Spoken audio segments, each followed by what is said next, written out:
આલા મારા નામે પહેલી બોલતી ફિલ્મ બનાવનાર અર્ધેશર ઈરાની ઇતિહાસમાં સર્વત્ર છલવાયેલા છે, પણ તેમના ગુજરાતી ભાગીદાર અને હમસફર ચિમનભાઈ દેસાઈ અને તેમની સાગર મૂવીટોન કંપનીનો ઇતિહાસ લખાયેલો નહોતો, એટલે ગુજરાતને ગર્વ કરવાની તક નહોતી મળી.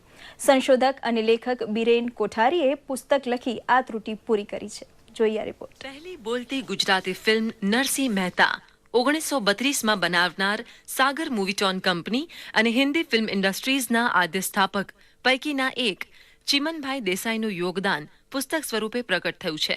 હિન્દી ફિલ્મોના એક દુર્લભ દસ્તાવેજ સમાન આ પુસ્તકમાં આમિર ખાને લખ્યું છે કે ભારતીય સિનેમાના આરંભિક વર્ષો વિશે વધુ નોંધાયું નથી, તેથી નિરાશા નિપજે છે.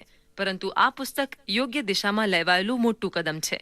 સામાન્ય વાચકને રસ પડે એવું હોય એવું કદાચ આ ગુજરાતીમાં તો પહેલું જ પુસ્તક છે અને ગુજરાતી ઉપરાંત અંગ્રેજીમાં પણ એનો અનુવાદ થયો છે. એટલે એ રીતે કહી શકાય કે ફિલ્મ ઇન્ડસ્ટ્રીના 100 વર્ષ નિમિત્તે બિરેન કોઠારીએ સાર્થક પ્રકાશન અને દીધીસ કોર્પોરેશન અને ગુજરાતે આ ભારતીય ફિલ્મ ઉદ્યોગને આપેલી એક બહુમૂલ્ય ભેટ છે. મૂક ફિલ્મ પછી 1931માં બોલતી ફિલ્મો આવી અને એ દાયકામાં ચિમનભાઈની સાગર મૂવીટોન કંપનીએ અનેક સાહસો ખેડ્યા. હિન્દી સિનેમાના પ્રારંભિક દોરના ગુજરાતી સાહસિક ચિમનભાઈ દેસાઈની જન્મજયંતિ નિમિત્તે બાયોગ્રાફર બિરેન કોઠારી લિખિત સાગર મૂવીટોન પુસ્તકનું વિમોચન કરાયું હતું. બિરેનભાઈએ જણાવ્યું હતું કે આ પુસ્તક માટે સંશોધન દરમિયાન જાણવા મળ્યું કે ઓછા અરસામાં સાગર મૂવીટોન કંપનીએ 6 ભાષામાં 75 જેટલી ફિલ્મ બનાવી હતી. આ કંપનીએ હિન્દી સિનેમાને મહેબૂબ, મોતીલાલ, કનૈયાલાલ જેવા અનેક રત્નો પણ આપ્યા છે.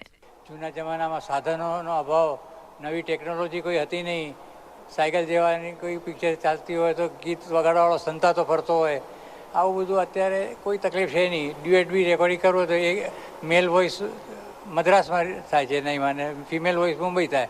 આવો બહુ ટેકનોલોજી ઘણી આગળ વધી ગઈ છે. ઇતિહાસ શુષ્ક સમાજ શૈલી વચ્ચે ફિલ્મોના ઇતિહાસનું પુસ્તક પ્રગટ થાય તે ઘટના નાની સુની તો નથી જ. દૂરદર્શન સમાચાર, અમદાવાદ.